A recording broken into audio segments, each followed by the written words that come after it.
Good morning students. बच्चों, आज हम अपना मोरल सब्जेक्ट स्टार्ट कर रहे हैं, जिसमें आज हम चैप्टर 1 को रीड करेंगे। तो चलिए स्टार्ट करते हैं।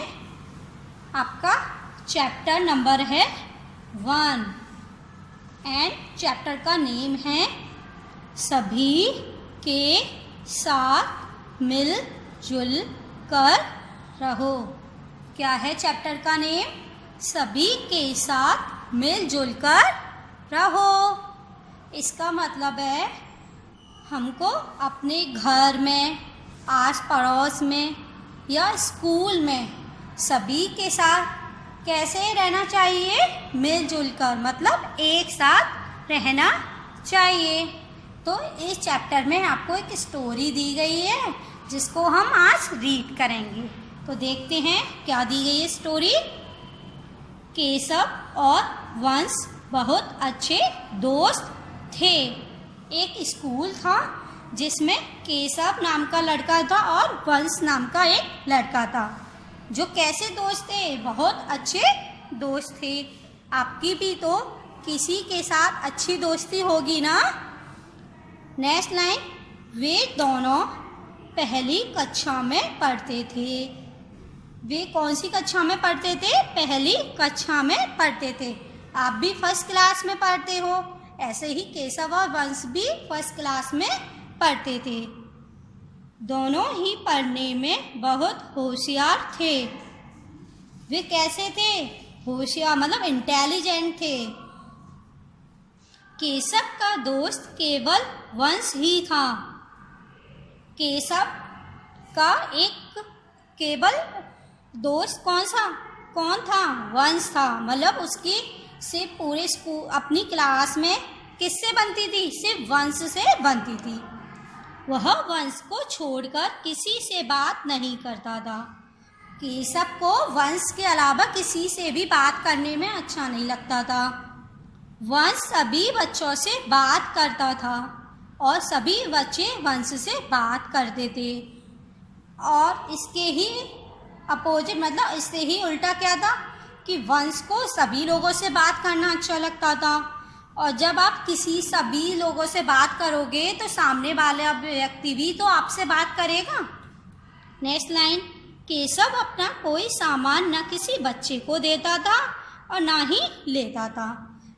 केशव जब किसी से बात ही नहीं करता था तो वो अपना सामान किसी बच्चे को भी नहीं देता था और ना ही किसी बच्चे से लेता था। इतनी बात आप सभी को समझ में आई। अब हम इसका नेक्स्ट पेज पढ़ते हैं। अब इसमें नेक्स्ट पेज में क्या दिया गया है? एक दिन वंश विद्यालय नहीं गया। एक दिन वंश के यहाँ पर कुछ हो गया होगा तो वो स्कूल नहीं गया, या कोई रीजन होगा जिसकी वजह से वंश स्कूल नहीं गया। केशव बहुत परेशान था। अब केशव को बहुत परेशानी हो गई, क्योंकि वो वंश के अलावा किसी से भी ना ही बात करता था, है ना, और उसके उस क्लास में कोई भी दोस्त नहीं था। सभी बच्चे उसे अकेले देखकर बहुत खुश हुए। अब जब एक बात बताइए, जब आप किसी से भी बात नहीं करोगे, कभी ना कभी मौका ऐसा होगा कि आप जिससे बात करते हो वो आपके साथ ना हो, तो दूसरे लोग तो आपसे मज़े लेंगे ना। तो ऐसे ही उस दिन वंश स्कूल नहीं आया तो सभी बच्चे केशव को देखकर बहुत खुश थे। क्यों? क्योंकि वो परेशान था, दुखी था कि उसका दोस्त आज स्कूल नहीं आया। केशव अपना दोपहर का भोजन लाना भी भूल गया था। और इसी के साथ उसके साथ एक और हादसा हो गया कि केशव अपना लंच लाना भूल गया। सब बच्चे भोजन करने लगे। अब लंच टाइम था, सभी बच्चे भोजन करने लगे। वह अकेले बैठा था। अब जब वंश ही नहीं आया और वो किसी से बात भी नहीं करता था तो वो कैसे बैठेगा? अकेले ही तो बैठेगा। उसे बहुत तेज भूख लग रही थी और उसे बहुत तेज भूख भी लग रही थी, लेकिन वो किसी को बोल नहीं सकता था। क्यों? क्योंकि वो किसी से भी बात नहीं करता था। केशव सभी बच्चों को भोजन करते देखकर रोने लगा।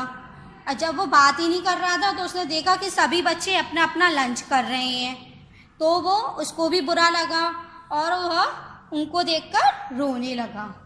बच्चों को केशव पर दया आ गई। क्लास के सभी स्टूडेंट्स मतलब सभी बच्चों को उस पर क्या आ गई, दया आ गई। सभी बच्चों ने केशव को अपने साथ भोजन कराया, मतलब उसको रोता हुआ देखकर फिर सभी बच्चे दुखी होने लगे। तो उन लोगों ने केशव को बोला कि आप हमारे साथ लंच कर लो। उस दिन के बाद केशव सबके साथ मिलजुल कर रहने लगा। अब उस दिन के बाद केशव सभी के साथ मतलब क्लास के सभी स्टूडेंट्स के साथ मिलजुल कर रहने लगा, सबसे बात करने लगा और सभी स्टूडेंट्स केशव से बात करने लगे और उसके साथ अच्छा व्यवहार करने लगे। जब वंश को पता चला तो वह भी बहुत खुश हुआ। जब अगले दिन उसका दोस्त वंश आया ना तो उसको ये बात पता चली तो वह भी बहुत खुश हुआ। तो इस चैप्टर से, इस पार्ट से हमें क्या शिक्षा मिलती है? हमें मिलजुल कर रहना चाहिए, मतलब चाहे कैसे भी हो हमें अपने आस पड़ोस, अपने घर के सभी लोगों से या स्कूल में सभी लोगों के साथ मिलजुल कर रहना चाहिए। क्योंकि कभी भी किसी को यह नहीं पता कि हमारे साथ कब क्या हो जाए। जब हम सभी लोगों से बोलेंगे, अपनी भावनाओं को एक दूसरे से बांटेंगे, तभी तो क्या होगा, हमारा दुख कम होगा और सुख बढ़ेगा, है ना। तो कभी भी अगर हम पर मुसीबत आई तो क्या होगा, सभी लोग हमारी हेल्प करेंगे ना। इसीलिए इस चैप्टर से हमें क्या मिलती है शिक्षा कि हमें मिलजुल कर रहना चाहिए। तो बच्चों आज आप घर पर इस स्टोरी को एक बार फिर से खुद पढ़ेंगे, ओके। तो बच्चों आपको ये स्टोरी कैसी लगी?